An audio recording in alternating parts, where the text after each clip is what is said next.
qu'on soit un peu plus précis pour que les téléspectateurs comprennent un certain nombre de choses. De tous les acteurs de la classe politique aujourd'hui, à qui il faut donner la responsabilité de ces échecs des réformes et aussi de cette division qu'on observe au sein de la classe politique? À l'ANC de Jean-Pierre Fabre. Oui. Le plus géant, le plus insupportable, qui malmène tous les autres, excusez-moi, c'est le groupe ANC. Alors sur quels critères vous allez désigner le candidat unique? Je crois qu'il y a des sages dans le pays qui vont nous convoquer le moment venu pour essayer de nous parler et distribuer les rôles que nous aurons à assumer après donc les présidentielles. Je pense quand même que les Togolais sont sages et comprendront l'enjeu. Eh bien, je me suis dit, demandons conseil à des anciens, à ceux qui ont pratiqué la politique et qui peuvent apporter des jugements de sagesse pour m'aider à m'impliquer de nouveau pour le bien de ce pays. Et pour ça, ainsi que j'ai appelé en premier lieu M. Dem Kodjo, qui était chrétien comme ça, et en politique aussi, il a occupé des postes de responsabilité, pour demander conseil. Et je dis que on va former un petit groupe d'anciens politiciens. On va les appeler groupe des anciens ou groupe des sages. Le problème aujourd'hui qui se pose, c'est qu'aux dernières élections législatives, bien que nous ayons mutualisé les moyens, bien que nous ayons du moins cheminé ensemble, battu campagne ensemble, au nom du collectif Sauvons le Togo, il y a une formation politique qui a confisqué les résultats. Je dis, tout cela relève du passé.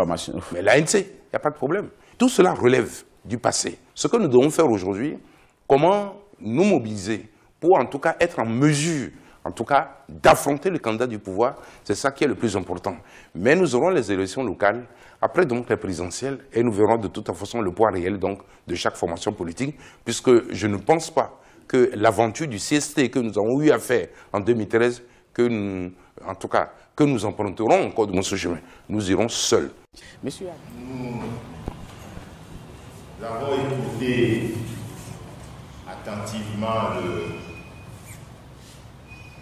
le speech de Monseigneur en prélude au rapport que le comité de sages a présenté et dans lequel on nous a donné par ordre de mérite, je crois que c'est ça, les noms des candidats qui ont eu à participer à la compétition, puisque c'en est une. Il faut féliciter le comité des sages pour le travail qu'il a fait. Je pense que déjà dans les couloirs, il y a un nom qui circulait comme étant le choix de Monseigneur Kodjo. Il n'est un secret pour personne, parce que c'est même un secret de polichinelle que le nom de M. Agueyoumi Kodjo a largement circulé sur les réseaux sociaux, comme étant le choix que va faire Monseigneur. Et finalement, il nous a été dit qu'un comité a travaillé, et donc nous ne sommes pas dans la situation du magistère inspiré qui a sorti un nom de son chapeau, mais je crois qu'il y a eu aussi un travail scientifique qui a permis que des notes soient données à des candidats qui ont été soumis à des épreuves et que finalement on nous a donné une liste. Nous comprenons que tel que la liste a été faite subtilement, le candidat de la dynamique Kodjo, c'est M. Agueyoumi Kodjo. Alors moi je voudrais que le comité puisse nous dire les grilles avec lesquelles il a travaillé.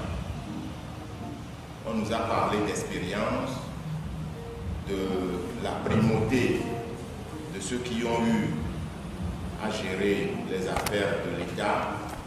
Mais est-ce qu'il y a d'autres grilles qui ont permis de faire ce choix? Parce que nous savons que nous sommes au Togo, et au Togo, il y a une problématique de l'alternance. Le seul critère de compétence, d'expérience ne suffit pas pour désigner un candidat qui à la fois soit accepté au sein de la dynamique, au sein du peuple, au sein de la diaspora. Donc, le comité a dû avoir établi d'autres critères. Est-ce qu'il peut nous informer sur le travail qu'il a eu à faire au sein de son laboratoire, les différents critères qui ont permis de faire ces annotations-là et d'arriver à la liste sur la... Nous sommes au début de l'année et j'ai souhaité bonne heureuse cette année avec une bénédiction paternelle de toute mon affection au peuple togolais qui souffre et qui demande à Dieu son aide pour se libérer de ceux qui les malmènent. Alors, j'ai encouragé ce mouvement et puis j'ai aussitôt dit que le vœu qui m'animait au moment où je m'impliquais pour venir à leur aide à la population souffrante, j'ai réussi à le réaliser à la nomination de M. Albéouli Gabriel Kodjo, qui est le candidat unique de l'opposition.